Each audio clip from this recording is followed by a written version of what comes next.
আমার হাতে সমস্যা আছে দাদা, এক হাতে ধরবো কি করে আর খাবো কি করে বলো? ভাই অজয় মল্লিক, বলো দাদা। তুমি এত রাত অব্দি তালতলায় কি করছো? এই আছি, এমনি একটু বসে রয়েছি, ভালো লাগছে না তাই একটু বসে রয়েছি। ভালো লাগছে না? না। তো এত রাতে বিক্রি বাট্টা হয়? ওই যদি রাস্তা দিয়ে দু একজন যায় হুম হুম। তাহলে যদি নেয় কিছু ওই জন্য একটু দাঁড়িয়ে তো আছে। বলছি তালতলায় এত রাতে ভয় লাগে না? লাগে, মাঝে মধ্যে ওই হাওয়া বাতাসটা চলে তো ওই আছে। তো ভূতের ভয় নেই তালতলায়? ওই শুনেছি আছে, কিন্তু আমার চোখে আজ পর্যন্ত পড়েনি। আচ্ছা আচ্ছা। ঠিক আছে। শুনেছে, শোনা যায় যার ওই তো পাশেই শ্মশান, কালভৈরব শ্মশান। হ্যাঁ, তা তুমি কি এখন কালভৈরব শ্মশানে যাওটাও নাকি? যাই দিনের বেলা যদি।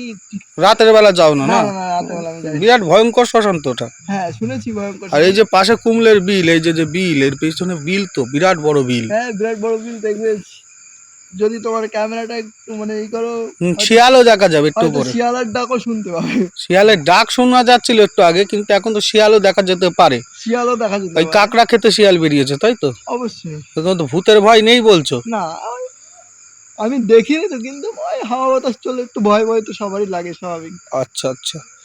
তা তালতলার এখন পরিস্থিতি কেমন? বিক্রি পাট্টা চলছে টুকটাক? ওই টুকটাক চলছে, আসতে হয় তাই আসি।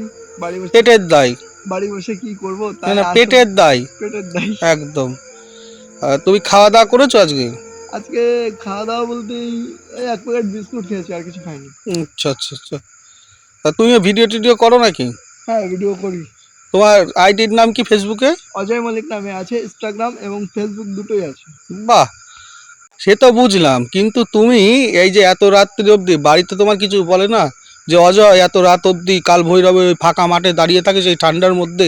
ও, বাড়ি থেকে জানে ঠিক টাইম হলে ছেলে চলে আসবে, না না, অসুবিধা নেই। বিষয়টা হচ্ছে ঠান্ডা ঠান্ডা তো লেগে যেতে পারে, তোমার ঠান্ডা লেগে গেলে তো শরীর অসুস্থ, এমনি তোমার পা হাত পার অবস্থা খারাপ। আর তোমার তো যেতে আসতে এতটা পথ, তোমার বাড়ি তো অনেক দূর এখান থেকে, আমি তো কিছু তোমার বাড়ি। হ্যাঁ তুমি যেহেতু গেছো তুমি জানো, তো অনেকটা দূর। আরো এই অন্ধকারের মধ্যে তো তোমার একা একা যেতে হয়। সামনে ফাঁকা আছে। কেউ কেউ কি বাড়ির জন্য আগিয়ে নিতে আসে? না না, কেউ নিতে আসে না, আমি একাই চলে আর যাই। তোমার বাড়িতে কে কে আছে অজয় দা? বাড়িতে মা আছে, বাবা আছে, হুম দুই দাদা আছে। হুম হুম। আর তুমি তুমি বড় না ছোট? আমি ছোট। সবার ছোট? হ্যাঁ সবাই ছোট। সবার ছোট, আচ্ছা আচ্ছা। বাবা আছে তো? হ্যাঁ বাবা মা আছে। আচ্ছা, ভালো। আর দাদাদের বিয়ে হয়েছে? হ্যাঁ দাদাদের বিয়ে হয়ে গেছে। আর তোমার এখন বয়স কত তা অজয় দা? আমার বয়স সামথিং 29 বছর। 29 বছর? হুম, 29 বছরের বয়স? হুম। আচ্ছা, তাই এই রোজগারে ওই 50-100 হয় রোজ?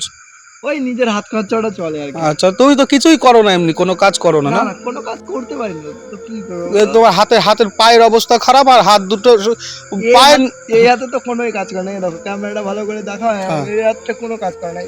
শরীরের মধ্যে এই ঠিক আছে, ওই তারপরে বাঁ হাতটা ঠিক আছে। হ্যাঁ এই ঠিক আছে। আর পায়ের নিচের তলা দুটো তোমার সমস্যা, বলো? পায়ে মানে পুরো একদম পুরো, আমি যদি দেখাতে পারতাম তো, হুম। মানে যদি কখনো সুযোগ হয় আমি দিনের বেলা দেখিয়ে দেবো গাড়ি থেকে আচ্ছা আচ্ছা নেমে। আচ্ছা ঠিক আছে, আচ্ছা। আমি কিভাবে হাঁটাচলা করি সেটা যদি দেখতে পারো তাহলে আশা করি আমার অবস্থাটা দেখলে বুঝতে পারবে। ঠিক আছে। তাই রাতে খাবা কখন অজয় দা? বাড়িতে যেয়ে তারপরে।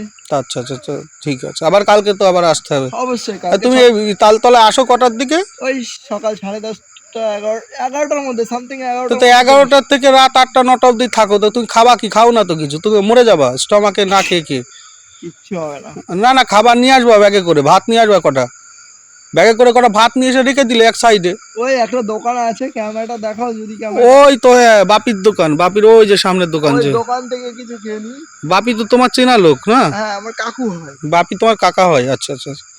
সে ঠিক আছে দাদা, কিন্তু খাবার ভাত কটা এনে রাখবা, একটা কেটলিতে বাপির দোকানে ঝুলিয়ে রাখলে বা একটা জায়গায় ঝুলিয়ে রাখলে এই বাসে টাসে দিয়ে, তুমি পরে এক সময় খেয়ে নিলে যখন লোকজন না থাকে। আমার হাতে সমস্যা আছে দাদা, এক হাতে ধরবো কি করে আর খাবো কি করে বলে। ঠিক ঠিক ঠিক তো। শুকনো কোনো খাবার হলে তাও নাই খাওয়া যায়, ঠিক আছে, এবার আমি ওই ভাতটা মাখাতে হবে, এক হাতে মাখাতে হবে, এক হাতে ধরতে হবে। আচ্ছা, তো তুই বাড়িতে খাও কি করে? ওই বাড়িতে বসে তারপরে খাই, বাড়িতে ভাত দিয়ে যাই। মা খাইয়ে দেয়? মা মাঝে মধ্যে খাইয়ে দেয়, মাঝে মধ্যে নিজেও খাই। আচ্ছা আচ্ছা। যেটা সত্যি কথা সেটা বলতে তা তো তা লজ্জা তা নেই। তা বিয়ে থার কোনো ব্যবস্থা হলো? হ্যাঁ শোনা, বাস্তব কথা বলছি। না না, নিজে নিজে তো চলতে পারছি না, তাহলে একজনকে এনে শুধু শুধু কষ্ট দিয়ে লাভ আছে বলো? বাহ। আমার এই জীবনের সাথে আমি কাউকে জড়াতে চাই না। হ্যাঁ, যদি কেউ জেনে শুনে আসতে চায় হুম হুম হুম। তার জন্য আমার মনের দরজা খোলা আছে। বাহ, খুব দারুণ কথা বললে, শুনেও শান্তি লাগলো, খুব ভালো লাগলো। তো এত রাতে করো না দাদা, আস্তে আস্তে বাড়ি চলে যাও। আর খাওয়াগুলো আমি অনুরোধ করবো তোমার কাছে, খাওয়া দাওয়াটা একটু করো, যা হোক 2-4টে কিছু খেও, শুকনো খাবারই হোক খেও আস্তে আস্তে। পেটে না থাকলে পরে শরীর তোমার অসুস্থ হয়ে যাবে। আর একটু ঠান্ডা কম লাগাবা, কারণ রাত এখন তো শীতের রাত। কান টানে যে তুমি গায়ে কিছু দাওনি, দেখো সবাই পড়ে আছে, তুমি গায়ে কিছু দাওনি, কানে কিছু দাওনি, ঠিক আছে? আমার গাড়ি চালাতে যাবে তো এমনি গরম ধরে যাবে এখন। হ্যাঁ, তোমার তো কষ্ট হয়, গাড়ি ঠেলতে হয়, কষ্ট হয়। ঠিক আছে দাদা, আবার দেখা হবে এক সময়। অবশ্যই আর অবশ্যই। তোমার ওই ব্যাংক সেট আপটা ঠিকঠাক করে দেবো, তুমি ওই কোডটা এনো। হ্যাঁ, হ্যাঁ। ঠিক আছে।